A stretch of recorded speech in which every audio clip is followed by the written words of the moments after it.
Break के बाद आप सभी का स्वागत है। बढ़ते हैं आगे। हवाई अड्डों और वायुयानों की सुरक्षा हमेशा से ही महत्वपूर्ण रही है, क्योंकि ये एक ऐसी जगह है जहां पर छोटी सी चूक का परिणाम बेहद घातक हो सकता है। यही वजह है कि एयरपोर्ट पर सुरक्षा को लेकर काफी चौकसी बरती जाती है, लेकिन जयपुर एयरपोर्ट पर ये चौकसी नहीं दिखती है, बल्कि यूं कहें कि यहाँ यात्रियों की सुरक्षा के साथ लगातार लापरवाही बरती जा रही है। अगर आप जयपुर एयरपोर्ट से फ्लाइट के लिए जा रहे हैं तो आपको सावधान रहने की जरूरत है, क्योंकि एक ऐसा जोन है जो कि सुरक्षा सवालों के घेरे में है। बाहर से शानदार दिखने वाले इस एयरपोर्ट के भीतर घुसते ही इस बात का एहसास हो जाता है कि पैसेंजर्स की लाइफ के साथ यहाँ कितना रिस्क लिया जा रहा है। मुख्य भवन की छत पर बैठे इन परिंदों के ये स्थायी घर हैं। इन्हें आप किसी भी समय यहाँ देख सकते हैं। सिर्फ बैठे हुए ही नहीं, बल्कि उड़ते हुए भी। चहकते हुए ये परिंदे देखने में तो आपको अच्छे लग सकते हैं, लेकिन जरा सोचिए, अगर यही परिंदे अगर प्लेन से हवा में टकरा जाए तो क्या होगा? सोच कर ही आप सहम गए ना? जी हाँ, हादसे की कोई भी तस्वीर डरावनी होती है। लिहाजा हवाई अड्डे पर सुरक्षा के लिए कई एहतियात बरते जाते हैं। एक ऐसी जगह होती है जहां छोटी सी चूक कई लोगों की जिंदगी को पल भर में खत्म कर सकती है। लेकिन ऐसा लगता है कि जयपुर हवाई अड्डा प्रबंधन इसकी जरा भी चिंता नहीं करता। तभी तो एयरपोर्ट के आसपास और रनवे के ऊपर मंडराते पक्षी प्लेन में सफर करने वाले यात्रियों की जान को जोखिम में डाल रहे हैं। जयपुर का एयरपोर्ट इंटरनेशनल एयरपोर्ट है। यहाँ बड़ी संख्या में विदेशी पर्यटकों का आना जाना भी रहता है। कागज पर तो एयरपोर्ट मानकों पर भी खरा उतरा है, लेकिन हकीकत इससे बिल्कुल अलग है। चिंता की बात तो यह है कि सुरक्षा की ये चिंता एयरपोर्ट प्रबंधन को नहीं है। पिछले 2 साल में पक्षियों के प्लेन से टकराने की 9 घटनाएं हो चुकी है। कई बार रनवे पर लैंड और टेक ऑफ होते वक्त पायलट और यात्रियों की सांसें ऊपर नीचे हो चुकी हैं, लेकिन उनके पास और कोई चारा नहीं होता। पक्षी वगैरह अपने आते करते हैं तो फ्लाइट में इतने सारे लोग बाग बैठे रहते हैं तो उनकी ज़िंदगी का सवाल रहता है। तो इसलिए जो पक्षियों को दूर रखने के इंतजाम करने चाहिए एयरपोर्ट अथॉरिटी को, जिससे पक्षी एयरपोर्ट के आसपास नहीं आए और दूर ही रहे। यहाँ पे एयरपोर्ट पे इधर भी देखो कितनी थोड़ी गंदगी हो रही है, बीट वगैरह हो रही कर रही है, तो इसके भी इंतजाम होने चाहिए कि ये पक्षी दूर रहे एयरपोर्ट से। ऐसी घटनाओं पर नजर रखने के लिए एयरपोर्ट एनवायरनमेंट कमेटी बनाई गई है, लेकिन कमेटी के पास कोई ऐसे ठोस सुझाव जहन में ही नहीं है कि परिंदों को आखिर रनवे से कैसे दूर किया जाए। अधिकारियों के मुताबिक फिलहाल पटाखों के जरिए परिंदों को दूर भगाने की कोशिश की जाती है। ऐसे में जाहिर है यात्रियों की सुरक्षा भगवान भरोसे ही चल रही है। न्यूज इंडिया के लिए जयपुर से दिनेश डांगी की रिपोर्ट। वहीं इस मामले पर जयपुर एयरपोर्ट अथॉरिटी के निदेशक संजय एन बोलकर से बातचीत की हमारे संवाददाता राघव शर्मा ने। आइए आपको सुनाते हैं क्या कुछ कहा उन्होंने। बर्ड हीट के लिए जहाँ तक जयपुर हवाई अड्डे का सवाल है, यहाँ पे बर्ड हीट की प्रॉब्लम तो है, डेफिनेटली है, बिकॉज आसपास के जो नियर बाई कॉलोनीज़ है थोड़ा सा सैनिटेशन का इशू है, उसकी वजह से बर्ड अट्रैक्ट हो जाते हैं। लोग गंदगी नाले के आसपास इधर उधर फेंकते हैं, कचरा फेंकते हैं, उससे बर्ड की गतिविधियाँ बढ़ने से बर्ड हीट होने के चांसेस ज़्यादा बढ़ जाते हैं। तो हमने जहाँ तक एयरपोर्ट का सवाल है, हमने उसके लिए कुछ करेक्टिव मेजर्स ऑलरेडी ले रखे हैं, बट फिर भी कभी कभी ऐसा लगता है कि I think we due to increasing activities शायद कम पड़ते हैं। तो जैसे कि हमने इसके लिए एक पहले फॉर एग्जांपल एक जोन गन जिसे हम कहते हैं, जो एलपीजी सिलेंडर के ऊपर चलता है, जो पटाखे का आवाज़ करती है, उसको हमने डिप्लॉय किया हुआ है। सेकेंडली हमने आउटसोर्स किए हुए सर्विसेज, जो बर्ड कैचर्स हमने कुछ लोग प्रोफेशनल लोग एयरपोर्ट में डिप्लॉय किए हुए हैं ऑपरेशनल एरिया में, जहाँ पे एयरपोर्ट के अंदर रनवे स्ट्रिप के आसपास में जो मैनुअली अपने जो दिवाली में जो पटाखे छोड़ते हैं, उस पटाखे को वो छोड़ करके बर्ड को स्केयर करके, बर्ड स्केयरिंग के पर्पस के लिए हम इसे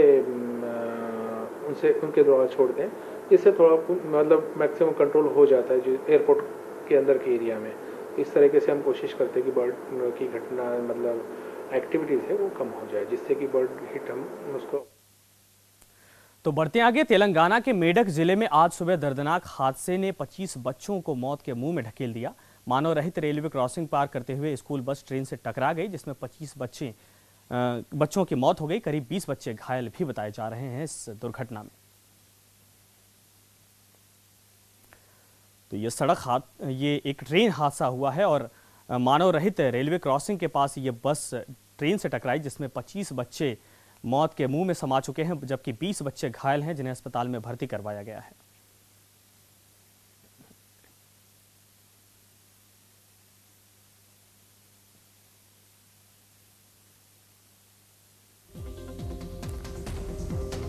तो हादसे में 25 बच्चों की मौत हो चुकी है, 20 घायल बताए जा रहे हैं जिनकी हालत गंभीर बताई जा रही है। तेलंगाना के मेडक में ट्रेन से ये स्कूल बस टकरा गई थी और ये स्कूल जाते वक्त हादसा हुआ है। सुबह 9:20 के आसपास ये हादसा हुआ है। मानव रहित क्रॉसिंग पार करते वक्त ये हादसा हुआ है जिसमें स्कूल बस ट्रेन की चपेट में आ गई और 20 बच्चों की मौत हो गई है। बस में 50 के करीब बच्चे सवार थे, लेकिन 20 बच्चे इसमें घायल भी बताए जा रहे हैं और 25 बच्चों की मौत हुई है। 9:20 पर सुबह जब स्कूल जा रही थी बस, उस दौरान यह हादसा हुआ।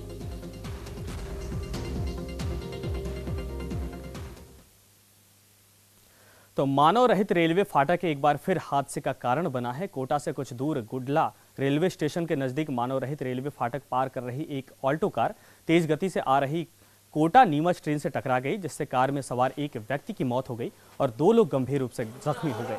रेस्क्यू टीम ने मौके पर पहुंचकर कार में फंसे रामोतार और महावीर को बाहर निकाला और अस्पताल में भर्ती करवाया, जहां उनका इलाज चल रहा है। उधर रेलवे ट्रैक पर फंसी कार को रेल कर्मियों ने काफी मशक्कत के बाद मौके से हटाया। उसके बाद तकरीबन 4 घंटे बाद ट्रेन को रवाना किया जा सका।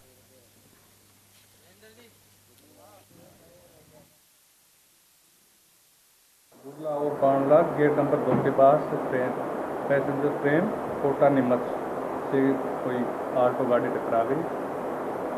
तो वहाँ से घटनास्थल पर हमारे अधिकारी और वहाँ पहुँचे और घायलों को लेके पोस्ट में यहाँ पर।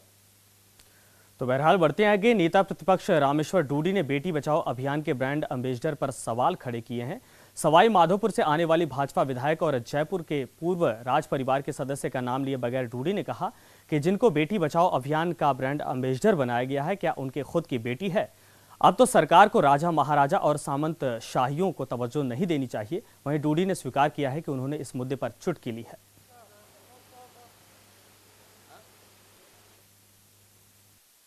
अपने माता पिता को छोड़ के भी चला जाता है तो भी बेटी जो है अपने माता पिता को मतलब जीवन पर्यंत जो है उसको संभालती रहती है। इसलिए ये जो है कहा गया ब्रांड एम्बेसडर जो है ना एक अच्छा बेटी के मतलब विचारों का जिस तरीके से अभियान है उस अभियान के सोच के मुताबिक। राज्य में प्रतियोगी और अकादमिक परीक्षाओं के पेपर लीक होने का सिलसिला थम नहीं रहा है। इसी कड़ी में अब ITI के वर्कशॉप कैलकुलेशन एंड साइंस विषय का पेपर लीक होने का मामला सामने आया है। श्रीगंगानगर जिले के सूरतगढ़ में परीक्षा शुरू होने से करीब 1.5 घंटे पहले ही पर्चा प्रशासन के पास पहुंच गया। जानकारी के मुताबिक महाराजा अग्रसेन कॉलेज में परीक्षा शुरू होने वाली थी, तभी एग्जामिनेशन हॉल में शिक्षकों के हाथ एक कागज लगा। जब शिक्षकों ने इसे खोला तो ये ITI का पर्चा था। इस सूचना के साथ ही प्रशासन में हड़कंप मच गया। मौके पर पहुंचे अधिकारियों ने पेपर लीक होने की बात कही और पर्चे का मिलान जब उन्होंने किया मूल पेपर से तो पर्चे के सभी 28 सवाल हूबहू पाए गए।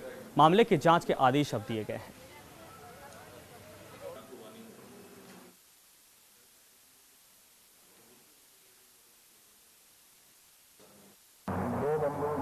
महाराजा अग्रसेन कॉलेज लोकल सूरजपुर का है, उसके अंदर काम करने वाले सुनील और संजय अन्वेषक हैं।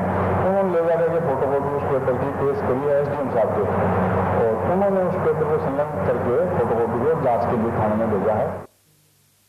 तो मारो राजस्थान में फिलहाल इतना ही, लेकिन देखते रहिए न्यूज़ इंडिया।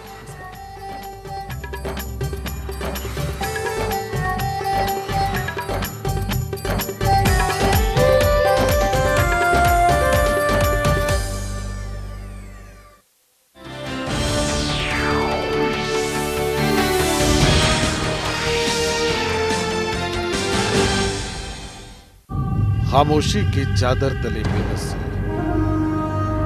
दीवारों से टकराती फरियाद, अनदेखे नहीं